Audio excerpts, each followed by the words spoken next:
अस्सलाम वालेकुम। इस वीडियो को पूरा देखिएगा। Voglio uno sciroppo contro la tosse। मुझे खांसी के लिए एक शरबत चाहिए। ठीक है, आप per la tosse भी कह सकते हैं खांसी के लिए, बट contro la tosse मतलब खांसी के खिलाफ जो काम करे, यानी कि आपको खांसी के खिलाफ दवाई चाहिए ना, तो आप कह सकते हैं voglio uno sciroppo contro la tosse, या आप कह सकते हैं mi serve uno sciroppo contro la tosse, या ho bisogno di uno sciroppo contro la tosse।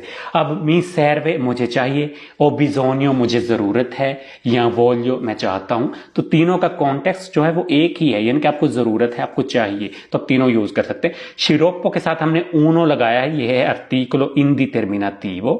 उन नहीं लगाएंगे आप, उन शिरोप्पो कहेंगे तो गलत होगा, uno शिरोप्पो, क्योंकि शिरोप्पो जो है वो होता है लो शिरोप्पो, एस ची से शुरू होने वाला मस्कुलिन वर्ड है, सो ये हो जाएगा